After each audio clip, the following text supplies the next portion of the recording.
자, 첫 번째 항목입니다. 정말로 변하지 않는 항목이죠. 삼성전자를 지원한 이유와 입사 후 회사에서 이루고 싶은 꿈을 기술하십시오라고 하는 700자로 된 지원 동기와 포부, 가장 기본적인 형태의 질문이라고 할 수 있습니다. 자, 그러면 하나씩 좀 살펴보도록 할게요.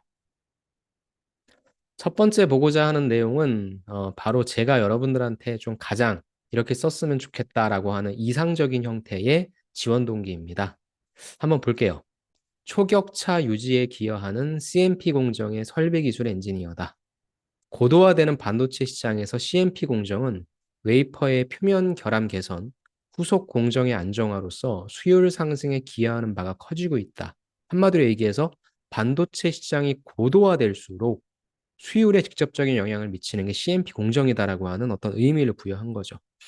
또한 집적도가 상승하면서 요구되는 CMP 공정수가 늘어나고 있고 관리 기준도 엄격해지는 추세이다. 무슨 얘기를 하는 것인가? 바로 제일 첫 번째로 산업이나 기업이나 내가 지원한 직무 쪽에 있어서 이슈를 제기해 주는 거. 저는 가장 좋다고 생각합니다. 어차피 삼성전자는 1등이고요. 글로벌입니다. 글로벌 기업이기 때문에 국내 어떤 기업과 비교해서 뭐가 더 좋다, 뭐가 안 좋다 이렇게 얘기하기가 사실상 힘듭니다. 물론 파운드리라고 하는 분야, 그리고 물론 가전이라고 하는 분야는 떨어지는 건 사실이지만 삼성전자 그렇게 생각하고 있지 않고요. 그래서 무슨 말씀을 드리고 싶냐? 이렇게 기업이 1등을 할 때는 조금 더 거시적인 차원에 있어서의 과제를 던져주는 게 좀 좋다고 생각하고요. 그게 말씀드린 것처럼 산업이나 기업 쪽 아니면 내가 왜 이 직무를 접근하고자 하는지에 대한 이슈를 제기해 주는 게, 즉 어떠한 위기 상황인지 어떠한 기회 상황인지 이런 부분들을 제시해 주는 게 좋을 것 같다는 거죠.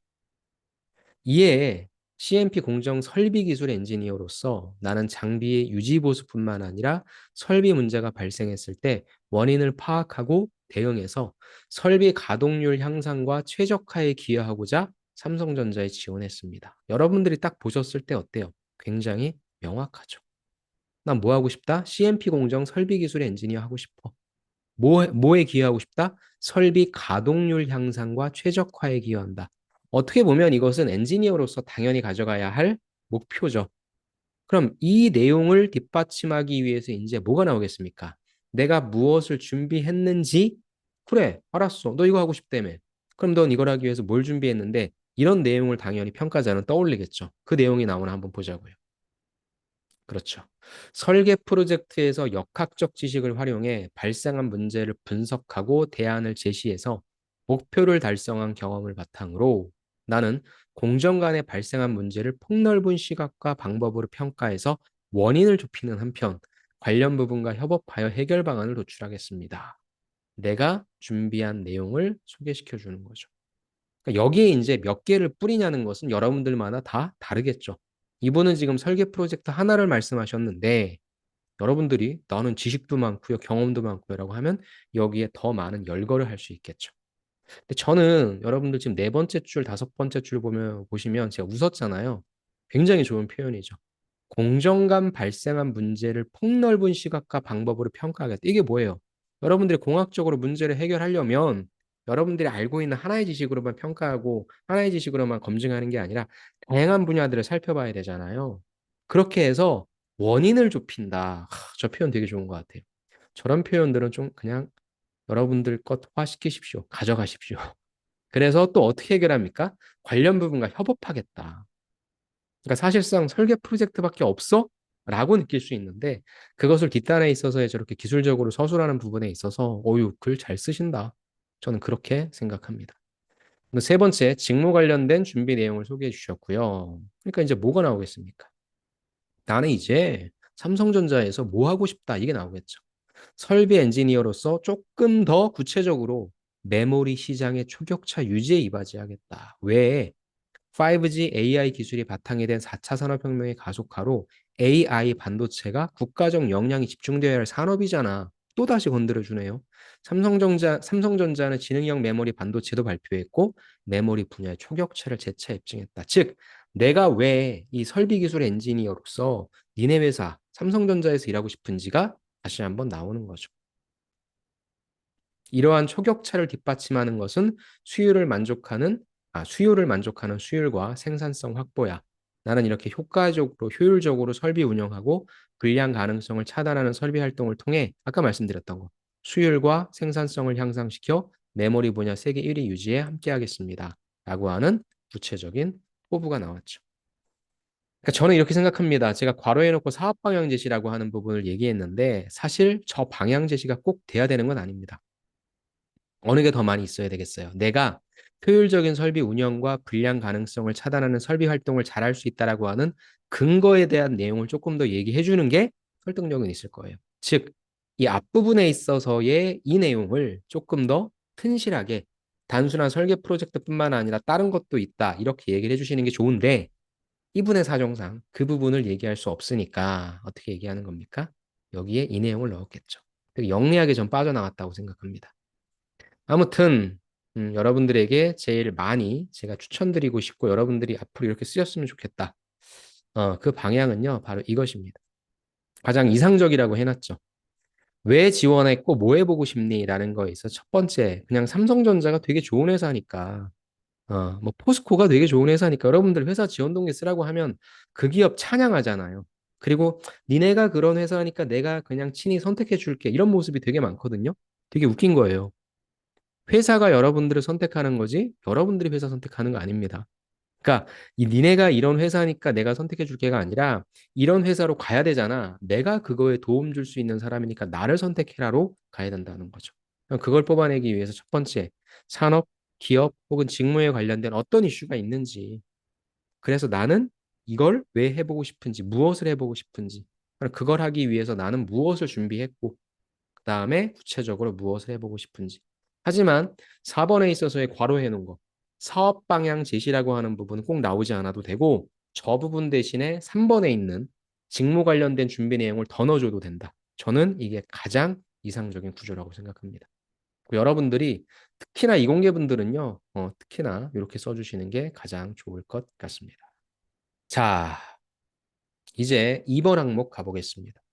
삼성전자가 참 역시 삼성전자만의 특징이라고 한다면 성장 과정을 물어본다라고 하는 거죠. 본인의 성장 과정을 간략히 기술하되 현재의 자신에게 가장 큰 영향을 끼친 사건이나 인물 등을 포함해서 기술해라. 작품 속의 가상인물도 가능하다라는 내용인데 1500자죠. 성장 과정을 1500자인데 저는 삼성전자의 성장 과정은 일반적인 성장 과정은 아니다. 늘 말씀을 드립니다.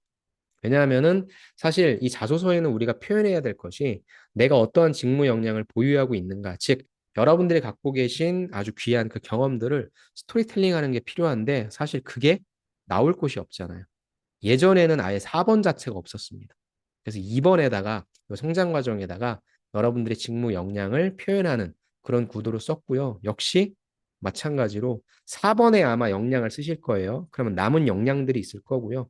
2번에다가 그 남은 것들을 써주시면 된다. 즉, 삼성전자의 성장 과정은 삼성그룹의 성장 과정은 일반적으로 뭐 가치관을 쓰고 이런저런 거 했습니다라기보다는 직무 역량을 드러낼 수 있는 성장 과정을 써주시는 게 저는 가장 좋다고 생각합니다. 단 4번에 직무 역량이 있으니까 2번에 제일 좋은 구조는 저는 여러분들이 왜 반도체에 관심을 갖게 되셨는지 아니면 왜 해당 직무에 관심을 갖게 되셨는지 이 부분에 대한 스토리텔링이 좀 필요할 수 있어요. 예를 들어서 저도 반도체 관련된 전공은 아니지만 저는 만약에 다시 취준을 한다면 저는 반도체 영업 쓸 것 같거든요. 영업해보고 싶어요. 반도체 영업. B2B 해외 영업을 해보고 싶어요.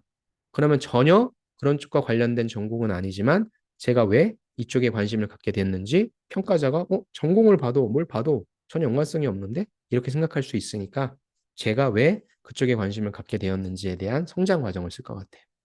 어. 성장 과정이라고 했을 때 물론 진짜 여러분들 원하시는 대로 원래 성장 과정 있는 그대로 쓰셔도 돼요. 가치관이 어떻다. 아니면은 뭐 이 특히 엔지니어나 뭐 어떤 일이든지 간에 협업하는 게 필요하니까 협업 능력 쌓이는 다 괜찮습니다. 다 괜찮은데 제가 말씀드리고 싶은 거는 뭐냐면은 평가자가 여러분들의 무엇을 관심 있어 할까라는 것이죠. 이력서에 나와 있는 여러분들 단순한 그 이력, 그다음 4번에 표현될 수밖에 없는 그 한정적인 그 내용만 보고는 영향이 있다라고 판단은 받기가 어려울 테니 2번에다가도 그런 것들을 할애하자. 너무 일기 같은 내용도 쓰시는 분들이 있는데 그걸 과연 궁금해 할까라는 거죠. 그거라기보단 평가자가 궁금해할 내용을 선택해 썼으면 좋겠다. 그래서 저는 내가 왜 이 직무를 선택하게 됐는지에 대해서 간단하게 언급해 주시고 이 직무를 하기 위해선 이런 자세, 태도가 필요하잖아. 그래서 나는 그런 자세나 태도를 갖기 위해 이런 역량이 있다라고 하는 소재가 또 직무에 연관된 그런 소재로서 도출시켜 주시면 좋고 어떤 직무이든지 간에 다 문제 해결한 게 좋아요. 원인을 분석하고 어떤 대안을 제시해서 결국엔 적용시켜서 성공했던 그런 경험들 써주시면 됩니다. 대신에 갑자기 또 상관없는 그런 경험들을 쓴다라고 한다면 마지막에 포부 제시함으로써 그래서 이런 것들이 이런 자세와 태도 아니면 이런 역량들이 이 직무할 때 도움 될 거야. 이렇게 포부 제시해 주시면 자연스럽게 2번도 역량에 관련된 내용이 되니까 자유로워지셔도 돼요. 또 그렇다고 뭐 제가 말씀드린 이 내용이 또 정답은 아닌 거고 저는 이렇게 쓰는 게 가장 효율적으로 쓰는 게 아닐까 싶어서 일반적인 성장 과정을 여러분들이 잘 쓰시니까 이런 관점도 있다는 말씀을 드리고 싶습니다. 자, 이번엔 3번입니다. 3번은 사실 여러분들도 잘 아시겠지만 제일 중요하지 않다라고 생각하는 부분이고요. 그래서 이건 좀 간단하게 빠르게 보고 넘어가도록 하겠습니다. 최근에 사회 이슈 중 중요하다고 생각되는 한 가지를 선택하고 이에 관한 자신의 견해를 기술해 주시기 바랍니다. 네. 중요한 거는 뭐냐면 이 사회 이슈를 진짜 사회 이슈를 적을 것이냐, 삼성과 관련된 사회 이슈를 적을 것이냐. 저는 항상 글을 쓸 때나 말을 할 때 내 글을 누가 보고 누가 듣냐. 사회평론가가 봐요. 경제평론가가 봐요. 정치평론가가 봐요. 아니죠. 삼성에 근무하는 분이 본다면 보는 거잖아요. 인사가 보겠어요? 현업에 계신 분이 보겠어요? 어찌됐건 삼성이잖아요. 그러면 회사에 관련해서 써주는 게 조금 더 보고 싶지 않을까요? 제가 예를 들어서 최근 사회 이슈에 대해서 지금 포스코도 4번이 이거잖아요. 제가 안 그래도 이거 같이 준비하고 있는데 포스코에 대한 사회 이슈 수소 환원 제철 쓰면 여러분들 관심 있어요? 관심 없거든요. 그렇게 생각해서 저는 가급적이면 반도체 관련된 이슈가 얼마나 많습니까, 지금. 음, 오늘자 기사로 보니까 DB 하이텍이 팹리스를 분사한다고 하더라고요. 어, 그러면은 얘네도 이제 설계를 떼놓는 거잖아요. 파운드리 쪽을 더 키우겠다라고 해서.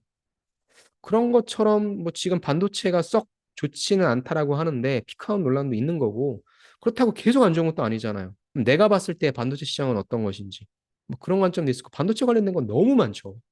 그래서 저는 가급적이면 삼성전자에 관련된 이슈를 써주시는 게 어떨까 싶습니다. 또 이것도 있어요. 지금 너무 핫한 이슈, 지금 지진 쓰는 분들도 계십니다. 지진이 물론 좀 오래가는 이슈지만 여러분들이 자소서를 평가하는 시점과 어찌됐건 또 면접 갈 텐데 면접은 5월 달이 될 거란 말이죠. 그러면 그때의 지진을 봤을 때는 좀 옛날 일이거든요. 그러니까 이때 작년 이 시점에서 제일 많이 나왔던 게 뭐예요? 러우 전쟁입니다. 지금 러우 전쟁은 너무나 익숙해졌죠. 아직 물론 끝나지 않았지만. 그래서 최근의 사회 이슈라고 하는 거에 너무 핫한 것들은 시점 차가 존재하기 때문에 저는 진짜 사회 이슈보다는 좀 약간 그래도 반도체 이슈가 조금은 덜하지 않을까. 어. 이제 4번입니다. 뭐 4번을 쓰는 건 어렵지 않습니다. 4번을 보실 때는 이제 여러분들이 해당 직무에서 다양한 분들의 뭐 서류나 이런 것들을 보시면서 과연 가장 연관성 있는 경험이 무엇인지에 대한 소재 선택 이거 보는 게 중요하니까 그런 관점으로 볼게요. 뭐 지원한 직무 관련 본인이 갖고 있는 다양한 경험들에서 왜 그런지 이 직무를 잘할 수 있는지 사유를 작성해 주십시오. 자, 보겠습니다. 설비 엔지니어는 공정 지식 바탕으로 설비 유지하고 트러블 슈팅에서 안정적인 생산에 기여하는 직무고 반도체 관련 과목 수강하고 공정 프로젝트 수행하며 공정 기초 지식 쌓았고 또 지식 활용해서 문제 해결한 경험은 설비 기술 직무에 적합하다고 생각해. 제일 처음 무엇입니까? 4번을 쓸 때는 직무 역량이니까 직무 역량, 어떤 직무 역량이 필요하다라고 먼저 정의 내려주시는 게 필요하죠. 왜? 여러분들이 이야기를 끌고 들어가야 되니까. 간단하게 정의를 내려주시고요. 공정 프로젝트 경험입니다. 기계 제작 공정 과목에서 반도체 8대 공정을 학습했습니다. 뭐 했는데? 단위 공정의 상황별 적합한 적용법 배웠고 흥미를 느껴서 어떤 과목 수강하면서 반도체 재료, 소자, 시스템에 대해 학습한 후 구현하기 위한 가공법도 배웠다. 어떤 과목에서 아세톤 감지를 위한 반도체식 가스 센서 공정 설계, 좋네요. 이걸 주제로 팀 프로젝트 수행했고, 직접 수업을 진행해서 우수팀으로 선정? 그러면 어떻게 해결했는데, 과제는 무엇이었고, 어떻게 수행했는지 저게 나오면 좋겠죠. 자, 팀원들과 6편의 논문을 선정했고요. 케이스 스터디도 진행했고요. 여러 공정을 학습하고 적용했다고 합니다. 자, 비전도성을 띠는 황동 필름의 증착을 위해서 땡땡 스퍼터링, 감지체 역할을 하는 황동 나노플레이크 형성을 위해 열 산화 과정을 적용했고, 산화 과정이 일반 대기 환경이 아니라 100% 산소 환경에서 진행해서 이게 더욱더 활발하게 성장하도록 설정했고요. 이게 뭐예요? 공학적 문제 해결 능력인 거죠. 일련의 과정을 설계하기 위한 적합한 공정을 선택했죠. 앞서 보신 것처럼 직접 수업을 진행하면서 반도체 공정도 체득했고요. 이런 프로젝트에 그치지 않았고 주일회식 팀원들과 케이스 스터디 지속하면서 산업에 대해 학습했고요. 즉 무엇인가 뎁스 있게 하나 쑥 들어가는 게 아니라 이런 거 간단하게 해봤고 그 다음 뭐하고 예 열거식의 형태입니다. 두 번째, 데포지션 공정의 실전적 적용 경험. 두 번째도 나왔네요. 종합설계 프로젝트인 기포 제거 유체 소자 설계를 위해선 다공성망의 소수성 처리가 관건이었다. 이렇게 항상 무엇인가에 대한 실험에 대한 문제가 나오고 팀원들과 땡땡을 다공성막에 얇고 균일하게 입히기 위한 방안을 역시 모색하겠죠. 반도체 공정의 방막에서 아이디어를 얻어서 연구실 내에 감압 장치 활용하고 해결할 수 있었고 이는 마이크로 단위 유체에서 기포 제거하기 위해 상대적 소수성 성질을 활용할 수 있었던 성공률을 뽑혔다라고 해서 분량이 없어서 여기서 끝냈습니다. 4번은 쓰는 게 어렵진 않습니다. 하지만 여러분들이 갖고 계신 경험들이 다 다르고 그거에 따라서 직무 역량을 다 달리 정의할 수 있기 때문에 그냥 이런 걸 했습니다가 아니라 왜 이 경험을 얘기하는지에 대한 직무 역량을 먼저 도출시켜 주시면 좋을 것 같아요. 해당 직무를 수행하기 위해서는 A라는 역량이 필요합니다. 그 이유는 무엇입니다. 근데 이유도 거의 뭐 딱 들었을 때 뻔히 문제 해결 능력 이런 건 뻔하니까 그런 필요할 필요 없고 뭐 정말 의외의 것을 갖고 오는 경우에만 이유를 제시해 주시면 돼요. 즉 해당 직무 역량이 무엇인지 정의 내려 주시고 이제 그 직무 역량에 맞는 스토리텔링이 필요한 거죠. 음. 대신에 이제 여기에 복수 소재 불량주의란 건 뭐냐? 여기에 여러분들이 많이 고민하시는 게 천자나 되니까 내가 소재를 하나를 쓸 거냐? 또 하나의 소재 두 개를 등장시켜 줄 거냐? 이 고민이신데 만약에 두 개를 등장시켜 주실 거라면 앞서서 보신 것처럼 첫 번째 내용은 반도체 공정기술에서 첫 번째 내 거는 그래도 좀 내용이 많았잖아요. 근데 두 번째 거는 갑자기 한 페이지 끝났죠. 그게 조금 어색하다는 거죠. 그러니까 내가 만약에 두 개를 제시할 거면 제가 늘 말씀드리는 건 뭐냐면 병렬식 구성이거든요. 그럼 A도 중요하고 B도 중요한 거야. 그럼 저는 이 분량과 구조는 비슷했으면 좋겠어요. 그러니까 무엇을 통해서 문제를 해결한 경험이 있다, 어떻게 했는지. 무엇을 통해서 해결한 경험이 있다, 어떻게 했는지. 이렇게 똑같은 구조와 가급적이면 비슷한 분량으로서. 그래서 그런 분들 같은 경우에는 1번에 직무 역량 정의 한 100자 써주시고 나머지 450자, 450자를 A와 B에 주자는 거죠. 근데 그게 아니라 두 번째 보신 사례처럼 내가 하나의 내용만 쓸 거라고 한다면 집중해서 문제는 무엇이었고 해결하기 위해 어떻게 했고 어떻게 했고 어떻게 했고 즉 4번은 여러분들이 갖고 계신 일반적인 경험에서 그냥 스토리텔링 하시면 되는데 첫 번째 직무 역량에 대한 부분만 조금 연결시켜 주시죠. 그 다음에 두 가지를 쓸 때는 분량에 주의하자, 구조에 주의하자. 그것만 좀 생각해 주시면 좋을 것 같습니다. 4번은 소재를 어느 소재가 가장 좋은 것인지 파악해 주시면 좋을 것 같습니다.